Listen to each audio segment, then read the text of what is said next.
Hey everyone, I'm Angela Lynn. And I'm Jesse Lynn, and welcome back to another riveting episode of But Where Are You Really From? This week, we're talking about a topic that's semi related to the names episode. If you guys haven't had a chance to take a listen to that, it would be a good precursor episode. But we're talking about further fortunes and how fortunes are calculated and by whom in Taiwanese society.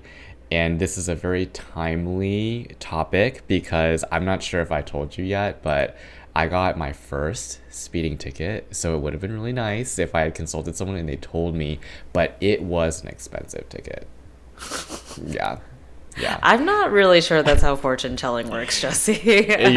You're right. So I think there are a lot of differences between Eastern and Western fortune telling. The funny thing is I actually don't feel like I know a whole lot about Western fortune telling outside of like tarot cards. So it's hard for me to make a compare and contrast, but just like really top level based off of my general perceptions and just anecdotal information. This is not empirical. I mean, it's fortune telling, so it's not empirical at all, but it's not my empirical, studied understanding of like the long history of tarot or other like fortune telling methods. But I feel like in talking to my parents, they were very much saying like you go to a fortune teller to kind of get like a probability of something that will happen. But even when they were talking about it, my mom was like, "Oh yeah, I went to one with somebody once, not for herself." And she's like, "I didn't like the fortune. Like I didn't think it was real." And I was like, "Okay, so like it's probabilistic and also like as the person seeking the advice from the fortune teller, you also don't have to take it, which I guess is kind of true if you go to like a tarot card reading, but I feel like a lot of the I don't know, I just feel like a lot of the Western stuff is like more like you just kind of go and you take the fortune as it is. I don't know if you like back talk the fortune teller or anything like that, where you're like, I don't like this fortune or this fortune isn't real.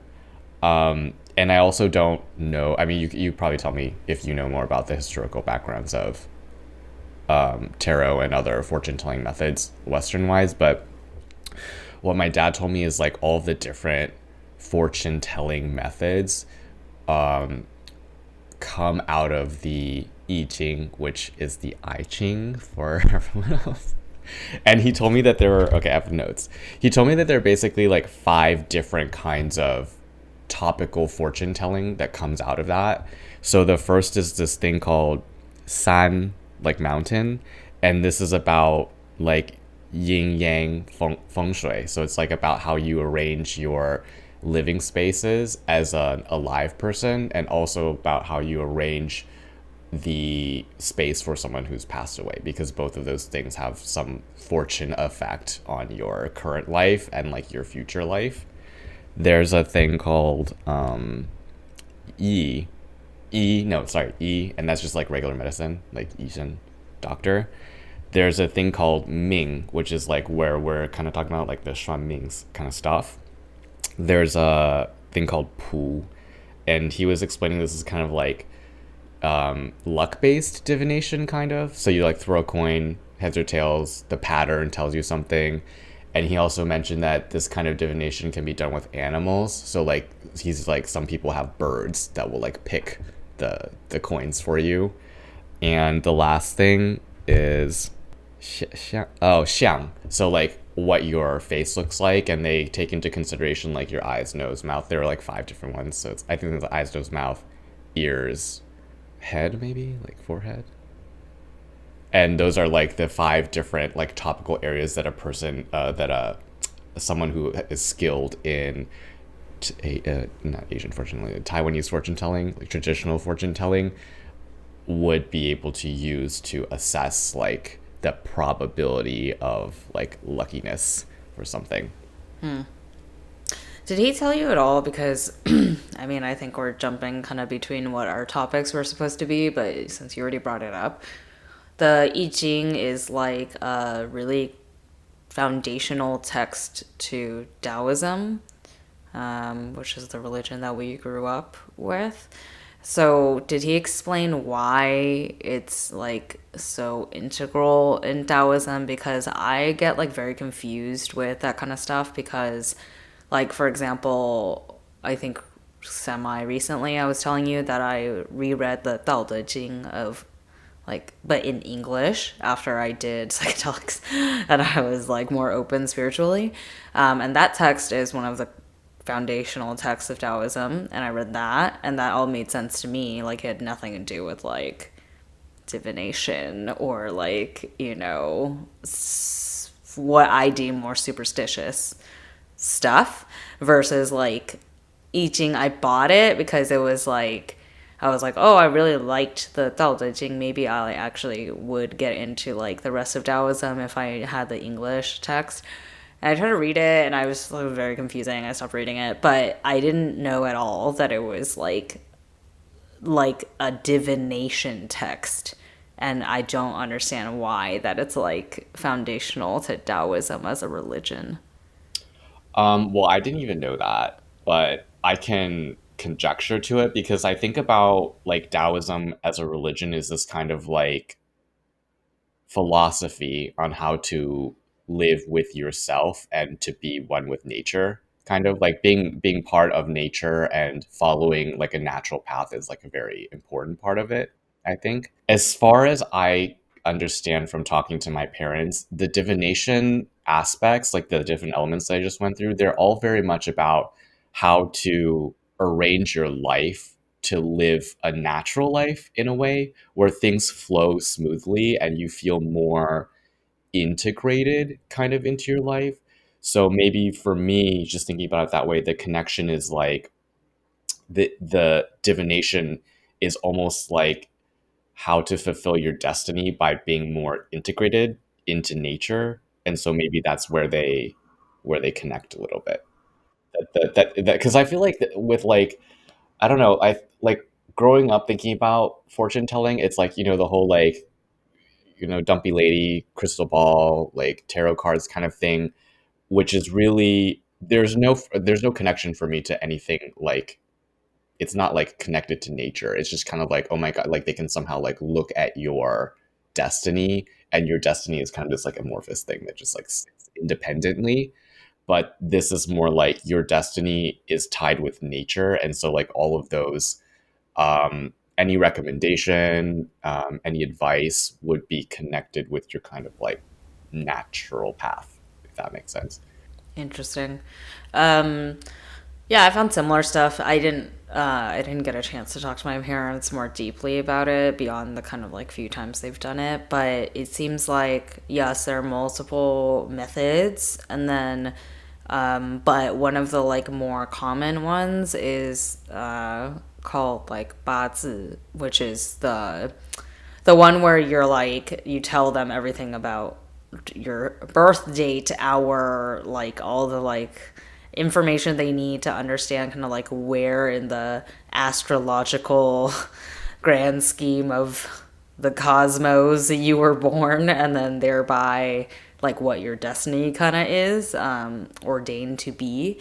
And that is interesting to me because it's like I think of that more like traditionally with a word of destiny because it's kind of like you can't change it, or there are certain things that are kind of like set based on where you were, how you were birthed, versus like you started all this conversation with a joke about like you wish you had known you were going to get a speeding ticket. Like what were the other ones? Like, how do the other methods have to do with, I guess, more just like things that aren't as important? Like, because for me, if you're like factoring in like the stars and like where you fall and like the cosmological or like whatever the fuck timeline, I don't think a speeding ticket or like little things like that are not necessarily like written in the stars in my opinion, as opposed to like sometimes they're like, oh, you shouldn't do this on like XYZ day or whatever because it's bad luck, and like that kind of stuff seems more trivial and like kind of like guessing in my opinion than Yeah. Yeah. ordained. Yeah. I mean, no, you're right. And that actually is kind of like for me, that's my originating viewpoint of fortune telling, right? It's like you use it to try to suss out something very tactical. At least for me, it's like, oh, will I get a parking ticket? Like, will I get that job promotion? And when I was talking to my mom about it, she was like, people don't use it for like trivial things. She was like, you're using it when you're at a 时知道, like you're at a crossroads in your life and you don't know what to do. And it's like a monumental choice you have to make. And so you go to a fortune teller for them to like help you assess what those paths are. And yeah, I feel like a lot of the counting methods that they were describing to me, it's more so about like again, it's like the likelihood that something will bring good fortune or whatever, like good vibes into your life, and it has a lot to do with um, the natural aspects of your destiny. So, like in the names episode, we talked about how like names are picked because they're looking at your whatever your time, your birth time and date, and they're determining like you have too much of a certain kind of element, and they're balancing that out. And I feel like it's very much the same way. Like they're looking at the different probabilities of something happening, and then like seeing which thing is more connected with your natural path as opposed to something that might be like a little bit forced and it's not natural for you. Yeah. How much do you believe this kind of stuff? Because I mean, I've never personally done it, and then, but like the whole like birth time, date, those kinds of like predestined characteristics that they can tell a lot of shit from, reminds me of. Remember a long time ago we had Shabani on and we talked about like that show, that Netflix show about Indian arranged marriages. And on the show, the matchmaker went to a fortune teller for like several of the episodes where she'd bring like the candidates, the people that are like looking to be a match, and tell them all the information about like their date of birth, time, and all that stuff. And without ever meeting the person, the fortune teller said like a lot of shit that was like very accurate, where they're like, oh, this person has like this type of personality, it means that they have like these types of challenges when it comes to relationships, and like I can see that they've had many failed XYZ, and then like, but like the forthcoming cycle, blah, blah, blah, you know.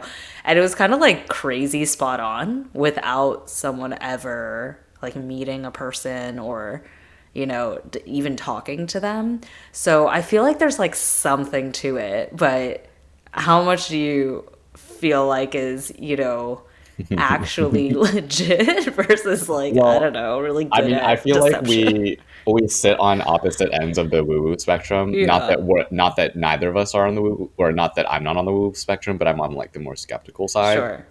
Um, so when I was discussing with my parents, again, this is just my perspective from my conversation with them and their what they remember from whenever they left Taiwan and came over here. Like the tradition may have changed or evolved or whatever. But my mom was telling me, because I was asking her like like who would be a fortune teller? Like how do you learn about it? And they were very. I don't think they really knew because they were basically like, oh yeah, like if you want to learn it, you like there are places that teach it. And I'm like, okay, thank you. I know that you can do. That's called the internet. But they were saying something like you can train in it, but then you have to practice it. So there is an element where it's like you might have the foundational knowledge of like maybe how to read the i-ching or like how to do certain types of these divination, but your precision, I guess, in your divination really depends on your experience working with people. So for me, it's kind of like there is a skills part of it because obviously like you do need to learn the tradition and like what certain things mean.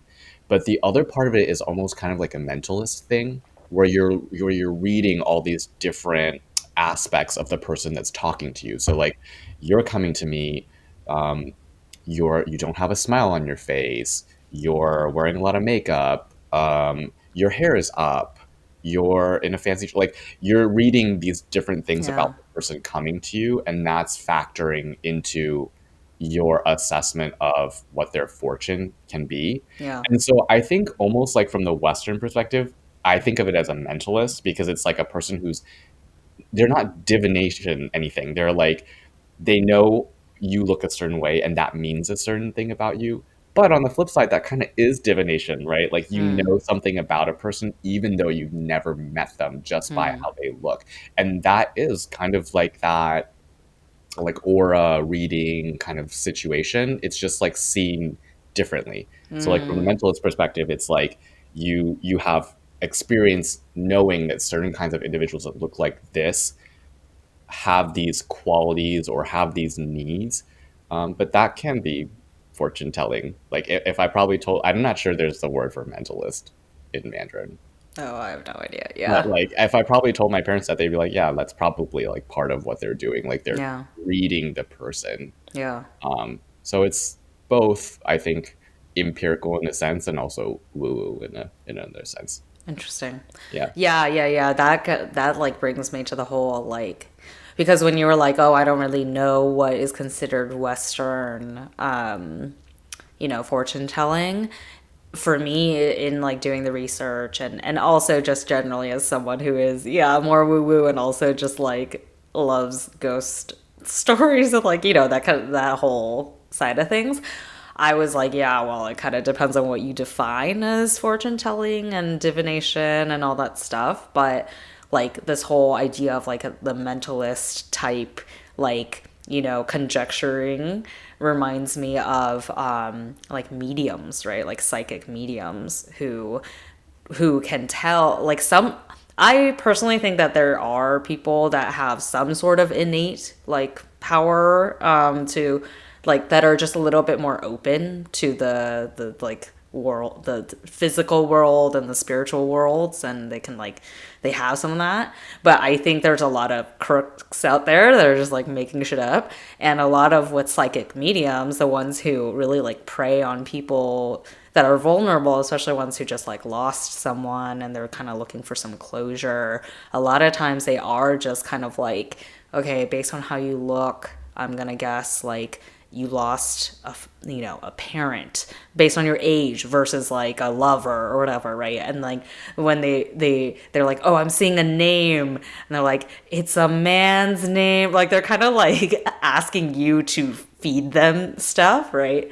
So I definitely see some kind of parallels with that, with like psychic mediumship, and I think there's that kind of stuff in Asian culture too. It's weird because the more I did research on like, Asian versus Western fortune telling stuff, the more I was like, there's just, I don't know, everyone seems to have like kind of similar stuff.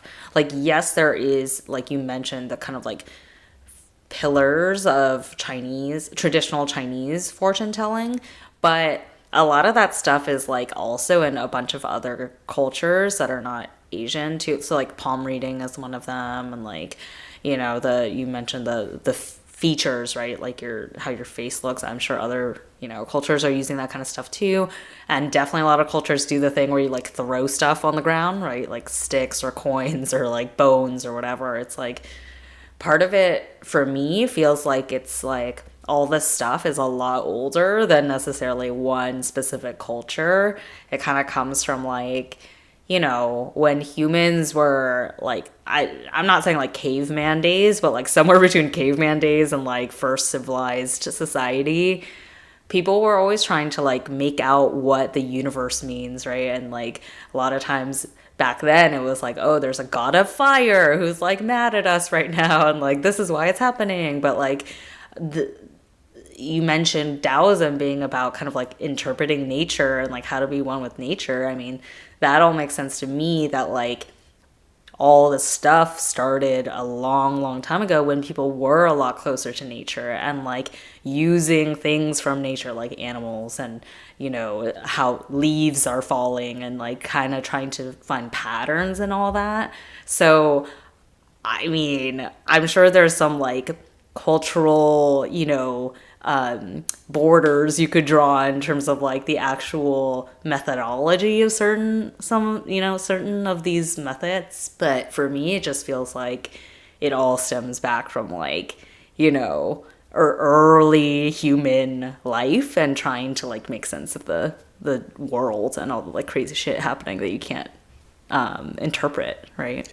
Yeah, no, I 100% agree with you. Like, I hope I'm not stepping in it, but I think like this fortune telling is a way to make sense of the universe in a way that some religions are, right? Like I feel like people have always wanted to understand like what's your role in the grand scheme of Yeah. things and like why you exist on this earth, and these are all different expressions of that. Um, what I do find really interesting that you mentioned is that like Taoism was founded like long time Mm-hmm. ago.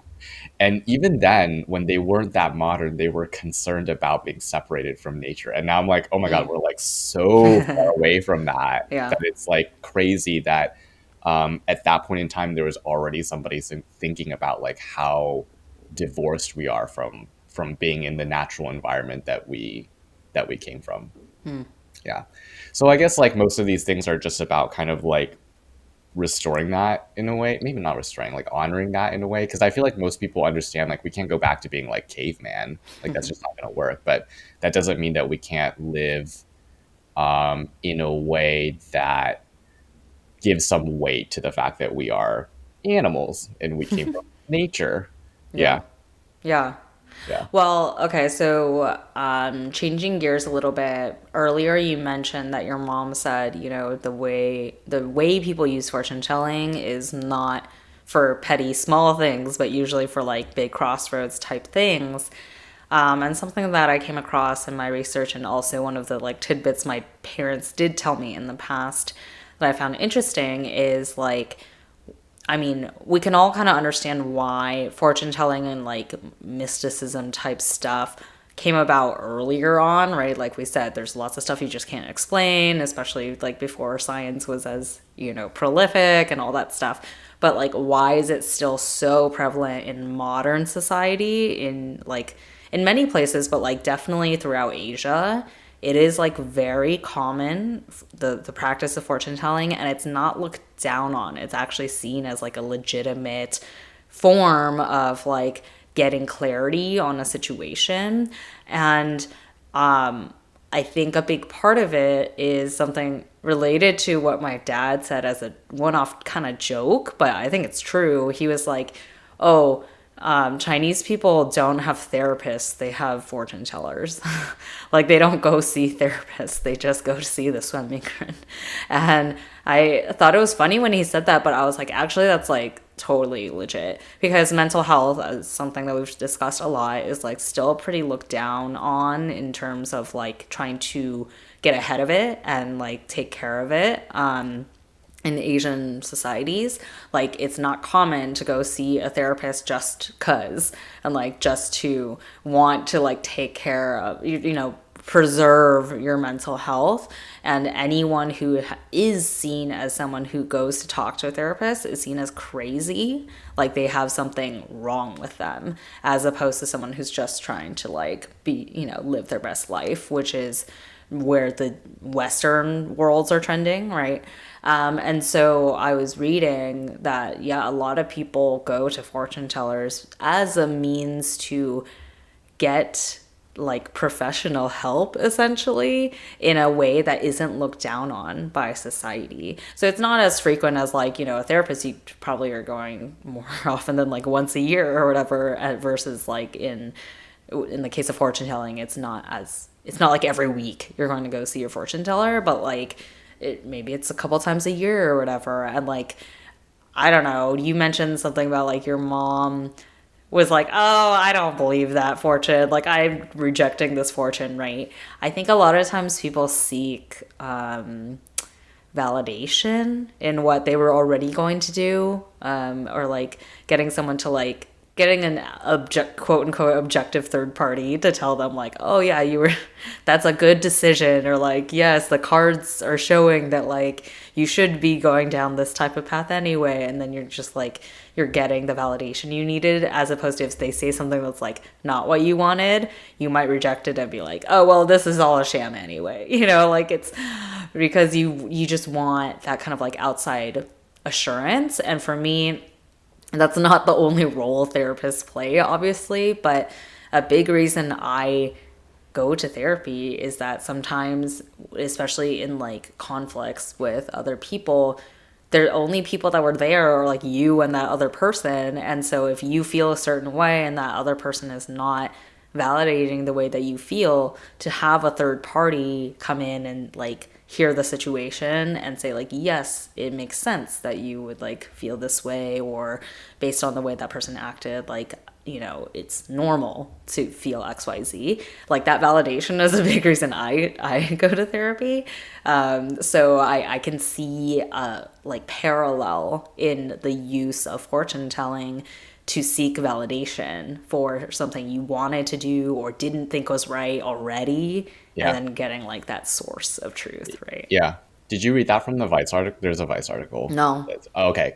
There's a Vice article. Is basically the title is "In Taiwan, Fortune Tellers are the preferred form of therapists." It was I was reading, it was really interesting because one of the people they interviewed was like, when I went to psychotherapy, I didn't know what to do because it's such a different framework. So he was like, that therapist was asking me how I feel about something. And he was like, I don't feel anything about this. Like, I don't know what like, he was kind of like, what do you want from me kind of situation. It's not really the point of psychotherapy, but if you've never been, it can be like a really hard thing to like open up and like acknowledge certain feelings, especially if you're not thinking about it that way Yeah. necessarily.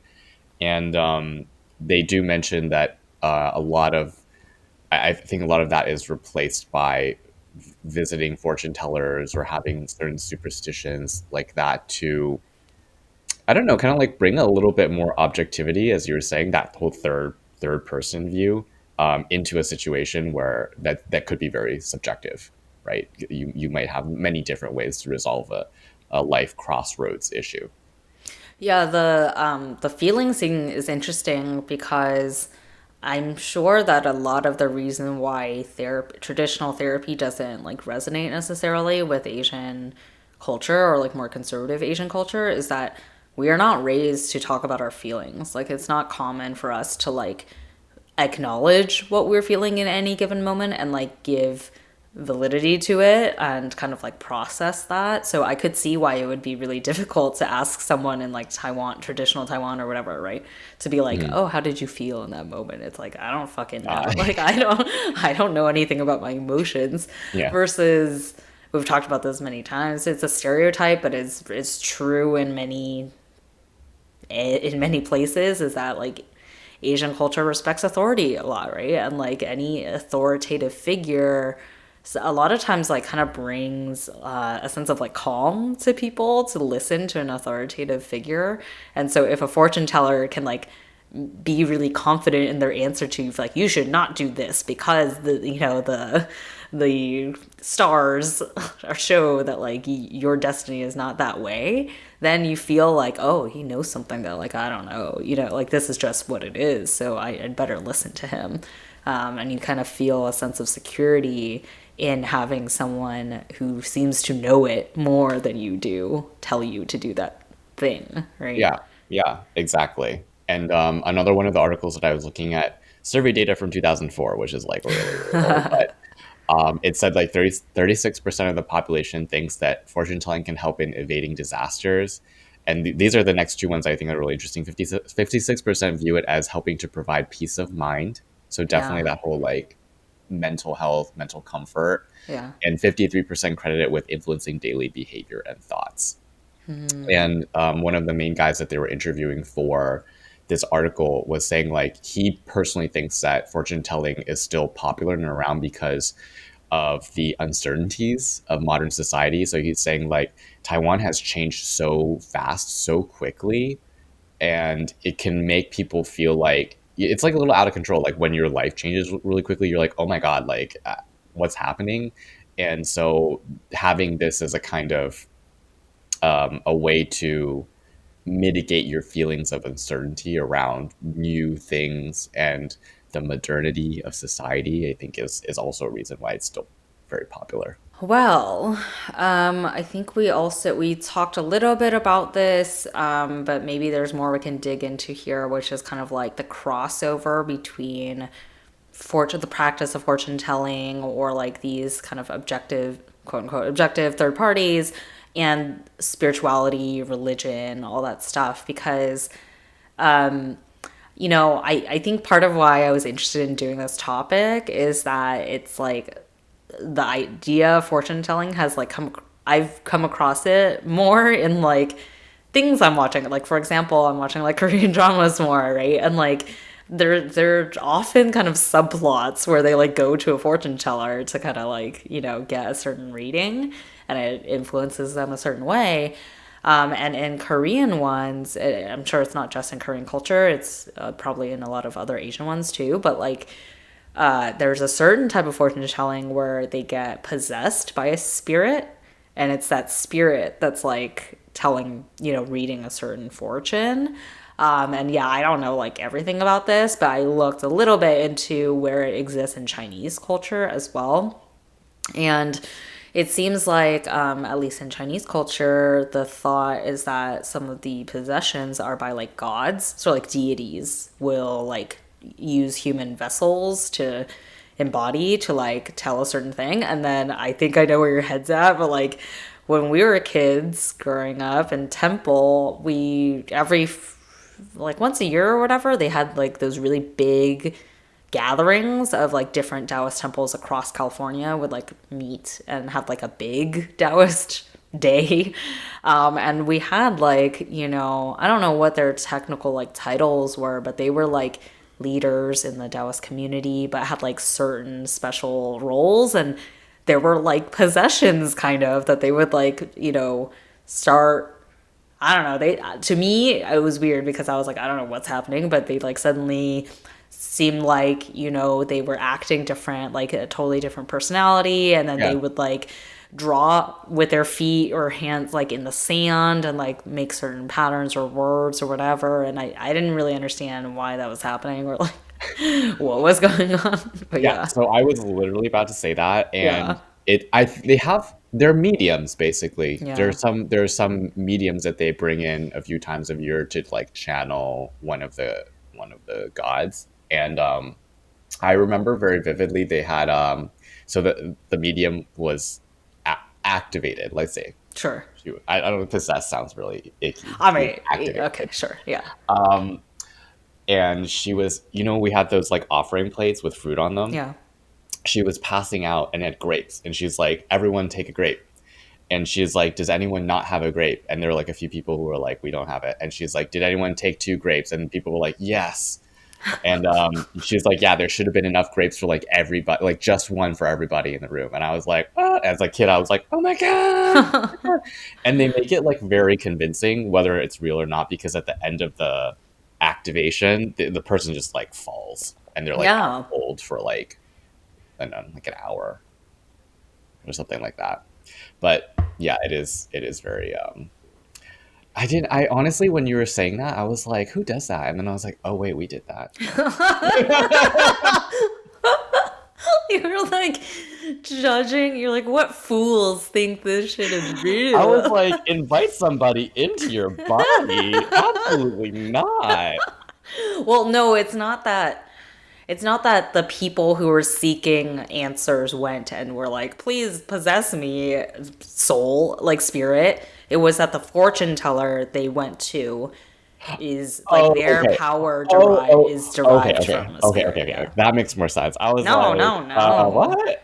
This is not Exorcist. We're not like out here being like, "Hey, demon, come on in." No, no, no, no, no, Yeah, no. yeah. That's Okay, not what I that was makes more sense now. I was like, hold on, wait. saying. So funny. But yeah, so I mean, I don't know. It's like very weird to me because I don't really know where that came from necessarily. And I think, this reminds me of when we were doing the meditation episode, and I was saying how like the Vipassana meditation was created by Buddha, the human, thousands of years ago, but then Buddhism like came about after he died, and like the religion of Buddhism kind of like went many different ways, and sort of the meditation technique, because people started like kind of adding to it.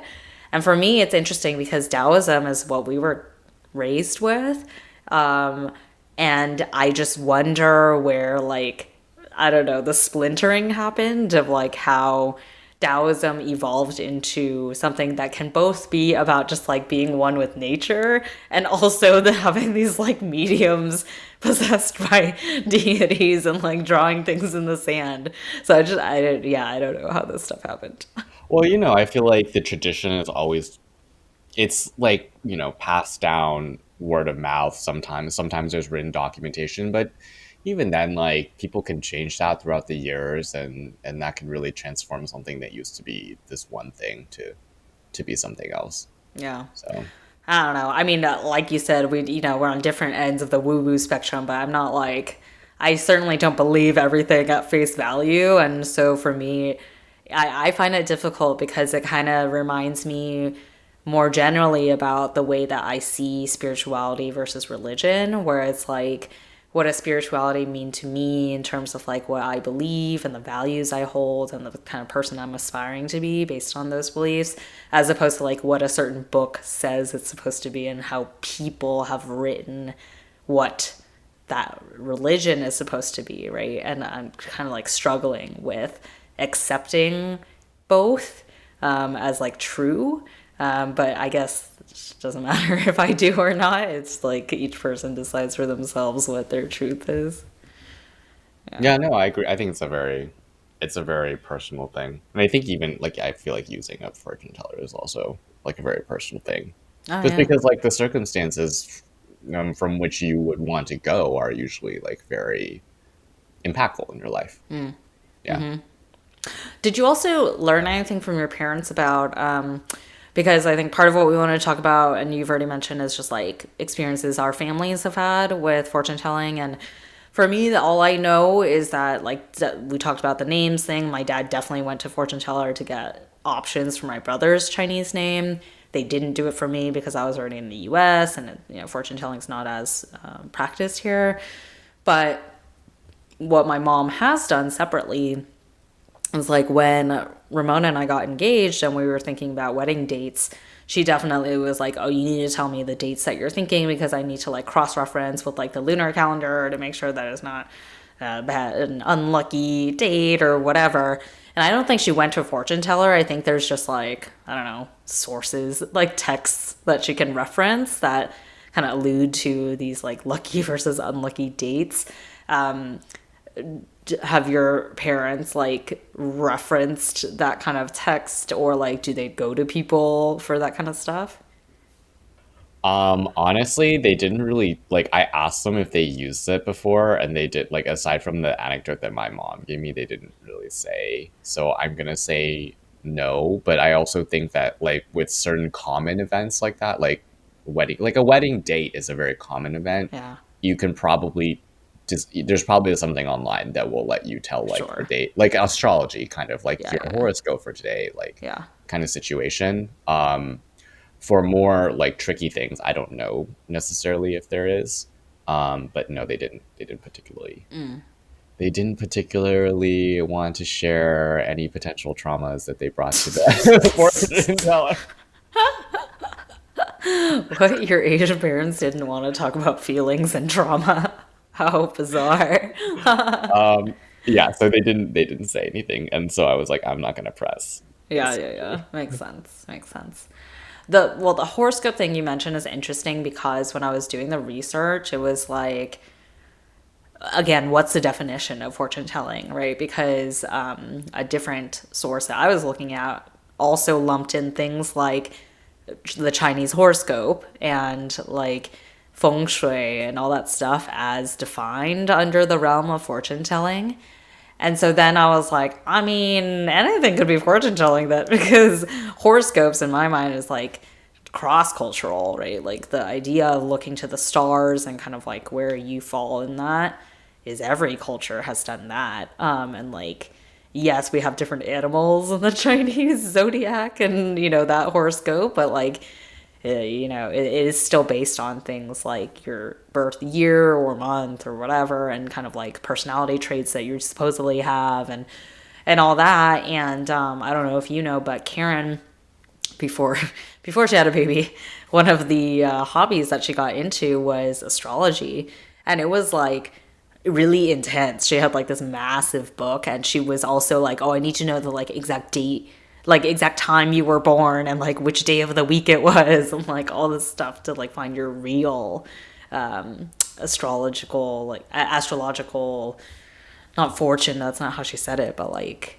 yeah, what goes into kind of like your reading, which sounds exactly like the Chinese fortune telling.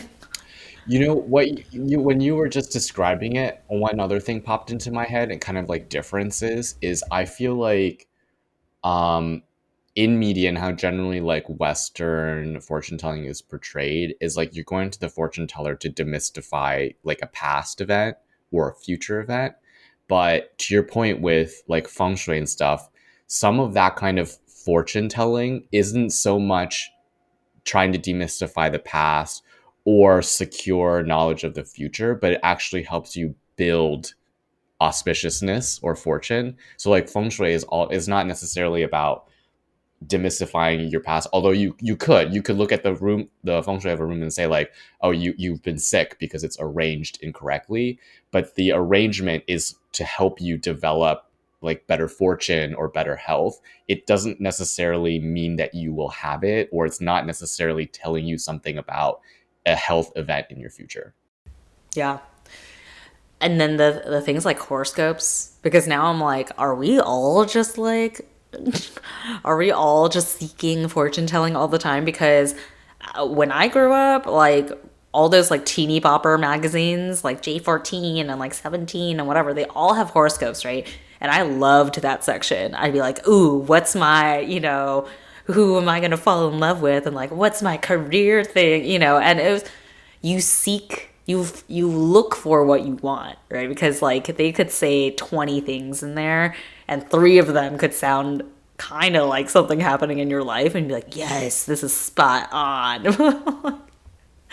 But yeah, I've been into that shit since I was like 13, and it's so popular with like everyone. Yeah. I don't know if people even know that they're like, I don't know, falling under this like umbrella of quote unquote fortune telling. Yeah, I feel like that's been around for a while, but also it's hard to say as a kid into now like how many people were into it and how serious they were. Like it certainly feels like it's always been around, but it hasn't been so popular until recently, and also with the popularity, people taking it more seriously than they have been in the past. Like I feel like yes, horoscopes have been around forever. For me, I like reading them because I think they're funny. Like I only subscribe to the ones that are funny. So like the meme ones and like CoStar, like that they post like fun, amusing stuff about star signs. I But see. I also know friends who take it like much like they're very serious about it. They're like it can be like impactful in your life, and I'm like, oh wow, like I didn't never thought that people would, not that there's nothing wrong with that at all, but it just feels like it's been more popularized and also more people are taking it like, to heart.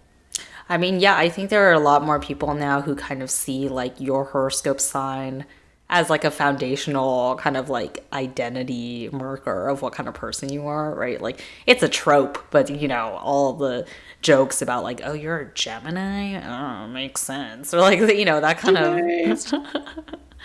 yeah. So I don't know. It's kind of fun to me to see all these like different ways of defining mysticism, fortune telling, all this stuff, and like how common it is across different cultures. Even if, we started this topic because we were interested in the way it was built up in Chinese culture. It's just like, actually, it feels like there's a human connection to all of it. It's just like everyone's, again, just trying to like make sense of shit we can't make sense of. Yeah, no, agreed. Totally. Cool. Okay, well, shall we go to the fortune cookie close? Absolutely. All right, so we wanted to end our topic on asking each other if we would ever go to a fortune teller ourselves. Why or why not? Jesse, you're making a very skeptic look. Why don't you go first? I think it depends on what kind of fortune teller that I would be going to, and also like how much it costs. Okay, what if What if cost didn't matter? Like it was like I was like, I'll pay for whatever fortune teller you want. So like forget the cost. Okay, I think it And would. like Oh, you sorry. Go ahead. said depends on which type. So like which type would you definitely not go to and which type would you actually go to? I think the kind that I would go to is like a Taiwanese or a Chinese fortune teller. And the reason that I would be doing that is because I have like an interest in seeing what that experience is like and having the conversation with the person about like how that works.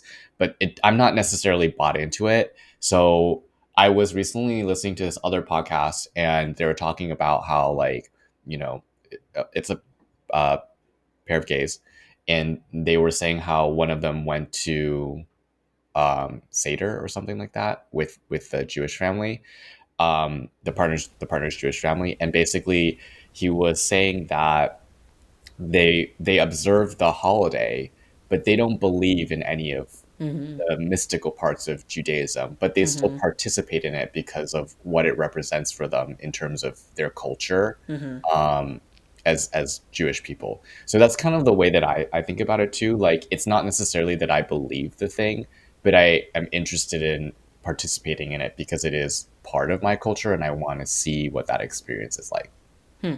Yeah. I mean, that makes sense. It reminds me of like we talked about like I mean, every Asian person goes to the temples and like does the incense and bowing, even if you like don't necessarily believe in it or know what you're doing with it. It's just like, oh, I'm supposed to do this. It's supposed to like bring me good luck or something. Um, What okay. about you? I would definitely go to fortune teller, but I think because I am already more primed to like believe this kind of stuff in general, like spiritual things, I'm also very skeptical because of that, because I believe that there is truth in it. And like some people truly have some sort of, ability. I believe that there are a lot of frauds out there. So I would do it, but only if I can find someone that has like a really, really strong reputation of like, having proven certain things, or like, I don't know, if someone I trusted, said that they had like a really good fortune telling session or whatever from someone, then I would do it. It's the same way I approach like, with doing psychedelics. Like we went to Peru and whatever, but we didn't just like Google any old like ayahuasca in Peru and like bought that kind of thing. It was like, we had a friend who did it themselves and said this is like legit, and so we did it. I see it similarly. It's like I see that there is value to be had in this kind of stuff, but I believe that there's a lot of people out there just to like scam you. So I wouldn't go to just like any like I'm not trying to go to like the like strip mall in some random LA like Oh my 9 god. p.m. $20 tarot card lady and be like, oh, she's the one, but Oh my like god. I believe So someone knows it. so you would go to Teresa Caputo? No, I don't believe her. No. R.I.P. Teresa Caputo. Sorry. Yeah, I would do it, but it depends on who. Awesome. Well, this was a very interesting conversation. Yeah. Listeners, please let us know how what you think about it. If you have had any experiences going to a fortune teller, Western or otherwise, write us in at telluswhereyou'refrom@gmail.com or DM us on Instagram. Yes, and selfishly, I'm like particularly interested in the like spiritual, the spirit possess. Like, I know you don't like the word possession, but like okay, the spirit like Yeah, yeah. vessel Yes. thing. Like if anyone, especially in like Korea, because again, I brought this topic up initially because it was like I keep seeing it in like Korean dramas and stuff. So I think it's a little bit more front of mind or whatever for me because of that. But like I'm interested if anyone has like sought out that kind of fortune telling and has an experience there. I'm interested to hear about it because we had like a peripheral experience with that in our Taoist thing, but like we were so young and like didn't really understand what was happening versus like someone who actively seeks out that kind of thing. Write us in, be interested. And come back next week because we'll have another episode for you then. And until then, 再再见，见，bitches. bitches。